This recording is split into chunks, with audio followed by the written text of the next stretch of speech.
Pakistan's Geo-Economic Importance Among Belt and Road Countries. Webinar on 13th August organized by Center of Pakistan and International Relations. The program objective highlighting strategic importance of Pakistan among Belt and Road countries and greetings for Independence Day of Pakistan. SDG Silk Road Initiative, Executive Intelligence Review and the Schiller Institute coordinated with Center of Pakistan and International Relations.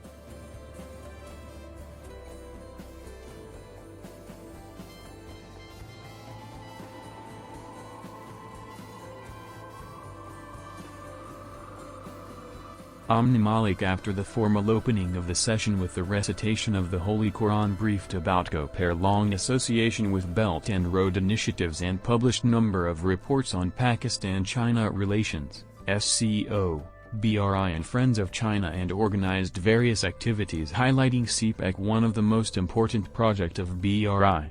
She emphasized that CPEC would bring economic prosperity in making Pakistan an important regional power. SDG Silk Road Global Impact will further bring nations together on BRI platform.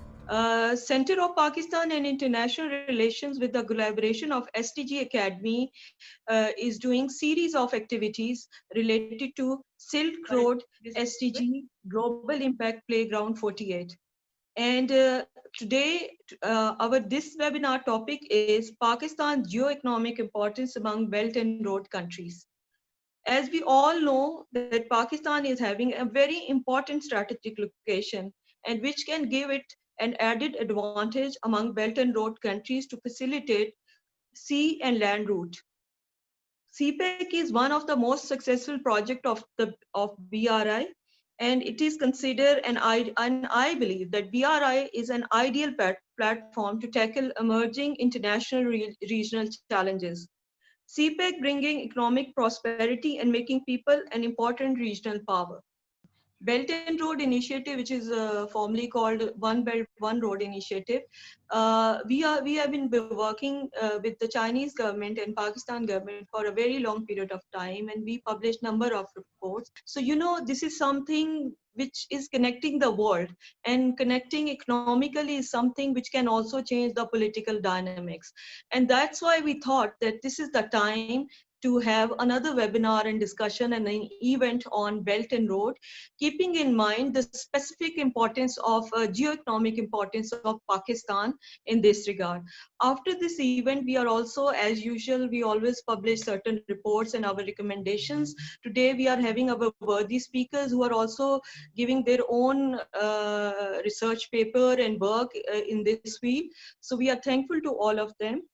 Hassan Daoud Butt, the CEO of KPBOIT and former project director in planning division of CPEC, shared the historical development of project of CPEC.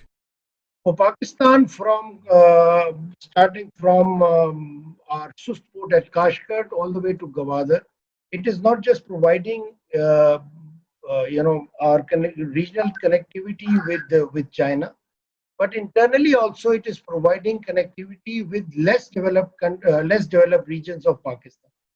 Now you see Balochistan being connected to Sindh through Kuzdar Basima Road. You see Balochistan going all the way up through starting from Gwadar and connecting to the Chinese border at Gilgit Baltistan. We also see less developed areas being connected and creating that rural-urban synergy which is extremely required. And this also brings me to the point, perhaps, on Chinese philosophy of, in order to become rich, you must build roads and infrastructure, that is. And in that respect, in 2013, when we were working with Chinese experts, we realized that our scarcity of energy and poor infrastructure were key bottlenecks towards our economic growth. Michael Billington, an editor of the Executive Intelligence Review, discussed the role of his organization AIR and the Schiller Institute in the original formulation of the new Silk Road. Very thankful that you invited me to this extremely important conference on the Belt and Road and Pakistan's special role in that, as you said, a model really for the kind of development which is possible virtually any country in the world who takes up this challenge. I think to have any discussion at this moment in history, I think I want to begin by taking note of the fact that we are in one of the most grave existential crises of mankind within our lifetimes, or at least since World War II. And it's important to keep that in mind as we discuss this extremely important Belt and Road project.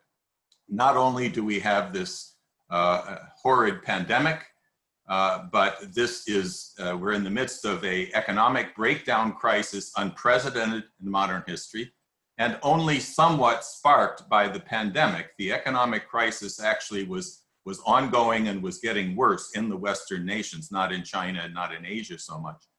And the financial crisis, which is absolutely horrendous. And again, this was ongoing long before the pandemic hit. We're sitting on top of $2 quadrillion in derivative debts. Quadrillion is 1,000 trillion. This is at more than double the derivative bubble in 2008. And this bubble was beginning to collapse beginning last in September. They began a massive bailout. And when the pandemic hit, as you probably know, Europe and the United States, the the European Central Bank, the Bank of England, and the Federal Reserve. Professor Haiyun Ma, an assistant professor of Frostburg State University, shared his research work on history of China, economic development of China.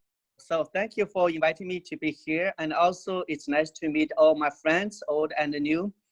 And of course, it's always glad to talk about Pakistan, Central Asia, and their relationship with China. And I'm glad that today our topic is really focused on Pakistan's geoeconomic positioning. We're not really talking about geopolitics, we talk about geoeconomics. And of course, we always talk about Belt and Road Initiative as the example of China, Central Asia, China, South Asian, China, even Middle Eastern cooperation as a way to develop an economy, to develop an industry, and of course, to improve living standard of many countries and regions. And of course, we just heard Mr. Hassan Dawood Butt and Mr. Billington to talk about world politics, world economy, and of course, the importance of Belt and Road Initiative in developing economy in Central Eurasia, in South Asia, and even beyond. And today, actually, I want to talk about the specific geoeconomic position of Pakistan in Himalaya and also Hindu Kush mountain range. Basically, I'm not really talking about grand strategy or a global economy. I'm really talking about regional and also from the perspective of local development, especially Afghanistan, Pakistan, China, and even some other small neighbor countries in South Central Asia, or Central Asia and South Asia. And of course, if we look at the map of Pakistan, Afghanistan, and China, this is really wide range surrounded by mountain ranges, especially by Himalaya mountains and Hindu Kush mountains. And of course, one of the resources we always talk about is mineral resources.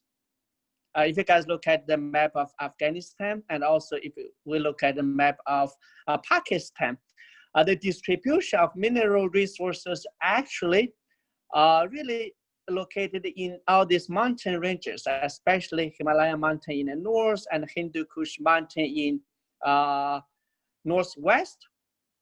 Dr. Riaz Ahmed, an assistant professor at the School of Public Policy and Administration, Zhenjiao University, China, discussed that China-Pakistan geoeconomic merged with political and socio-economic approaches. Time is limited, so my topic for today is China and Pakistan joint hand to fight against coronavirus, fight against poverty to stabilize the socio-economic development.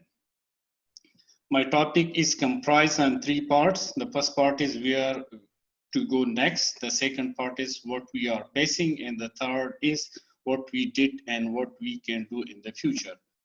For the first part, where to go next, generally speaking, there are 5 stages of corridor in the evaluation of corridor, including CPEC, transport corridor, logistic corridor, trade corridor, economic corridor, and development or growth corridor. We will focus on the last 2 stages of corridor here, that are economic corridors and development or growth corridors. One of the key features defining economic corridor is their ability to attract investment and generate economic activities along an area or region. Yet to achieve this, physical connectivity and logistic facilitation must be in the place. In the last stage of corridor, development or growth corridor, economic development or growth corridor are frequently implied in the interchangeable manner. Development or growth corridor could also be interpreted as those where non-economic element, etc., health system, environment protection, and cultural dimension, these elements have been added to economic initiatives.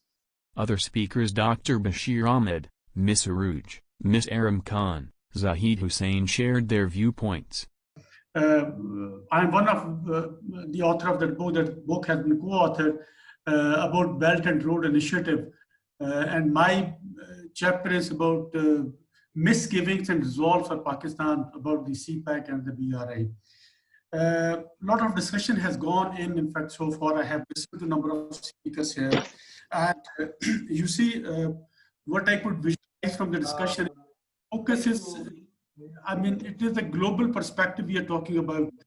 There is no doubt that, and there is no denial of the fact that the CPEC is the main component of Belt and Road Initiative of China.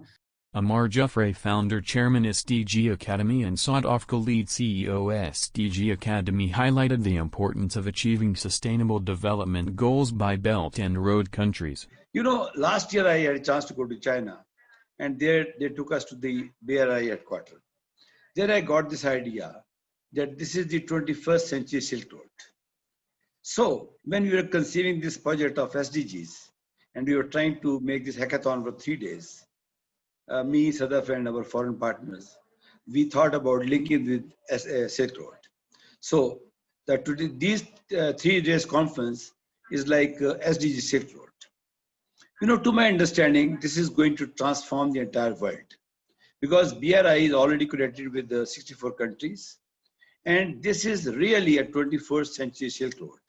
It will transform the economic situation in the world, because to my understanding, Industrial Revolution 4.0 is already there. And if we have a bandwidth which is going along the side of the CPEC and BRI, I am very positive that these 2 initiatives, SDGs and this Silk Road, 21st century Silk Road, is going to benefit Pakistan, and especially our very near friend China with all these things. Ambassador Khalid Mahmood, in his observations regarding the webinar, considered CPEC is the base of BRI, as all BRI land and sea routes go through Pakistan. That is Pakistan's geo-economic importance among Belt and Road countries. We have heard speakers telling us about the importance of BRI and how it is playing out in the given geopolitical scenario in the world. But I would stick to the topic, Pakistan's geo-economic importance. Not that how much importance this has for Pakistan or for other countries, but how for Pakistan is important in this BRI. First is that, as you know, there are 2 parts of BRI. One is the land routes, the other is the sea route. And there are 6 land routes and 1 maritime Silk Road, that is the sea route. And it is only in Pakistan that both routes meet in Gwadar. Other 6 land routes, they have different directions, different trajectory. Some just remain land-based, some just remain sea-based, you know. But land route and sea route they interconnect at Gwadar. Final vote of thanks by Amna Malik concluded that Pakistan geostrategic location after CPEC project of BRI increase its geo-economic status among regional and global powers of the world. Thank you very much. So I think from all the discussion, we believe that Pakistan is having the most important position among the other Belt and Road countries. And we are strong believer of Pak-Chin Dosti and now Pakistan and BRI countries Dosti, because we need to work for economic collaboration, social collaborations, and we need to believe in world peace. And world peace can only be achieved if we are having the connectivity with other parts of the world. I'm really thankful to my all worthy panelists. Pak-Chin Dosti Zindabad, Pakistan Paindabad.